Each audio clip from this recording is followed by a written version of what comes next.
नमस्ते दोस्तों, मैं नूतन पांडे। हमारे YouTube चैनल पे आपका हार्दिक स्वागत है। आइए आज हम मुंशी प्रेमचंद जी द्वारा लिखे गए कहानी प्रेम सूत्र सुनते हैं। इस कहानी में मुख्य 3 पात्र हैं: पशुपतिनाथ, उनकी पत्नी प्रभा और उनकी प्रेमिका कृष्णा।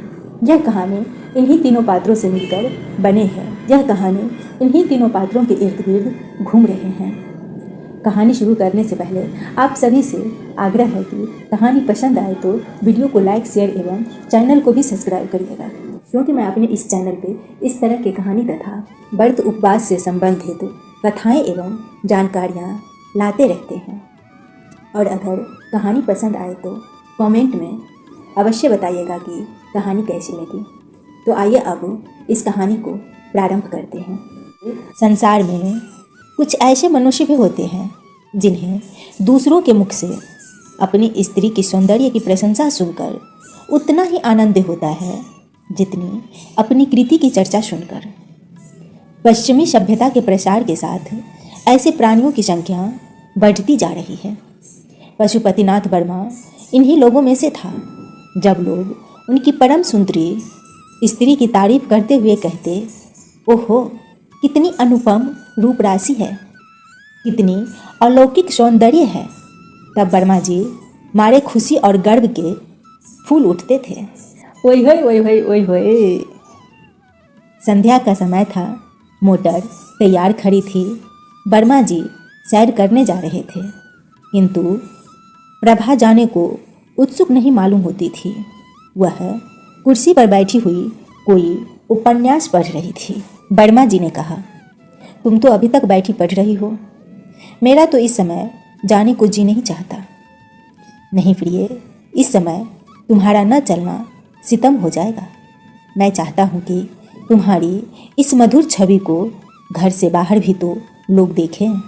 जी नहीं, मुझे यह लालसा नहीं है। मेरे रूप की शोभा केवल तुम्हारे लिए है और तुम्ही को दिखाना चाहती हूँ। नहीं, मैं इतना स्वार्थांध नहीं हूँ।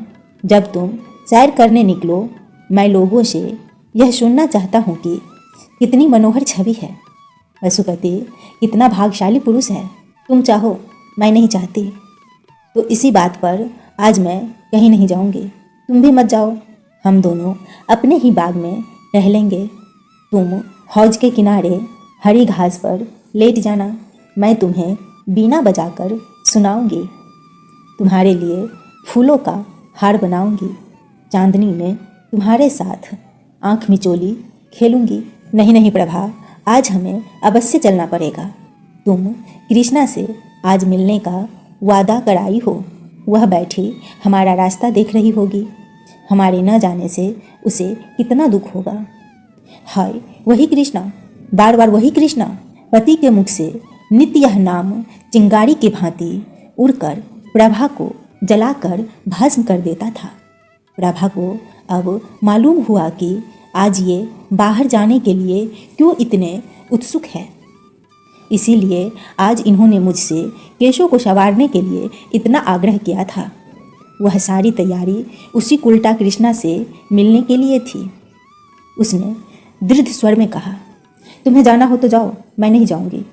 वर्मा जी ने कहा, अच्छी बात है, मैं ही चला जाऊंगा।